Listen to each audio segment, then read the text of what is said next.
யாராவது உங்களை ச்சே என்ன இப்படி இருக்காங்க அப்படின்னு நினச்சிருக்காங்களா?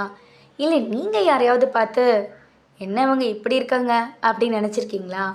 எதுக்காக அவங்க அப்படி இருக்காங்கன்னு நீங்கள் நினச்சிங்க? இல்லை உங்களை ஏன் அவங்க அப்படி நினச்சாங்க?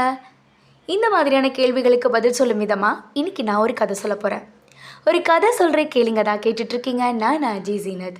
இன்னும் நம்ம Insta page YouTube channel subscribe பண்ணாமல் ஃபாலோ பண்ணாமல் இருக்கீங்கல்ல, சீக்கிரமாக அதை பண்ணிக்கோங்க. சரி, கதைக்குள்ளே போகலாமா? ஒவ்வொரு மனிதருக்குள்ளேயும் ஒரு உண்மை கதை இருக்குங்க. அந்த மாதிரி கதை தான் இது. ஒரு 24 வயசு வாலிபன், நல்லா கவனிச்சுக்கோங்க, ஒரு 24 வயசு வாலிபன் ட்ரெயினில் ஜன்னல் பக்கமாக உட்காந்துட்டு வெளியே வேடிக்கை பார்த்துட்டு கத்திக்கிட்டே வரான். நீங்கள் நினைக்கிற கத்துறது இல்லைங்க. அவங்க அப்பா கூட போகும்போது அவங்க அப்பா கிட்ட, அப்பா அப்பா இங்கே பாருங்களேன், மரங்கள் எல்லாம் நம்ம பின்னாடியே வருதுப்பா அப்படின்னு சொல்கிறான். அவரோட பக்கத்தில் இருக்கிற அந்த தம்பதியினர், ஒரு இளம் ஜோடி உட்காந்துருக்காங்க. அவங்க அந்த பையனை பார்த்து, ச்சே நல்ல பையனாக இருக்கானே, இப்படி இருக்கானே அப்படின்னு 2 பேரும் அவங்களுக்குள்ளே பேசி ஃபீல் பண்ணிக்கிட்டு வராங்க. திரும்பவும் அவங்க அப்பா பார்த்து, அப்பா மேலே பாருங்க, இதான் மேகங்களா, எப்படி நம்ம கூட ஜாலியாக வருது பின்னாடியே சார் அப்படின்னு சொல்கிறான்.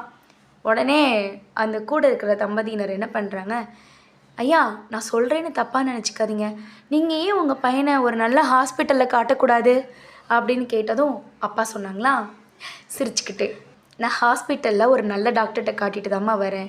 அவங்க 2 பேரும் குழம்பி போய் அவரை பார்க்குறாங்க. புரியலையா? என் பையனுக்கு பிறந்ததுலேருந்தே கண் பார்வை இல்லைம்மா. நேற்று தான் அவனுக்கு பார்வை கிடச்சிது. இன்றைக்கி ஹாஸ்பிட்டல்லேருந்து டிஸ்சார்ஜ் ஆகிட்டு வரும். அவனுக்கு ஒவ்வொரு விஷயமும் இதுதான்னு சொல்லி காமிச்சிட்டு வந்தேன்னா, அதான் அதையெல்லாம் பார்த்து அவன் சந்தோஷப்பட்டுட்டு இருக்கான் அப்படின்னு சொன்னதும் தன்னோட அந்த எண்ணங்களை கொஞ்சம் தாழ்த்திக்கிட்டாங்க. ச்சே நம்ம இப்படி நினச்சிட்டோமே அப்படின்னு.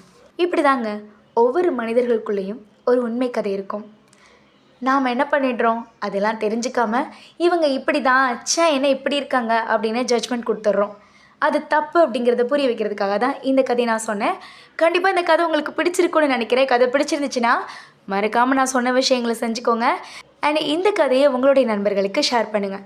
மீண்டும் இதே மாதிரி இன்னொரு கதையில் சந்திக்கலாம். நன்றி.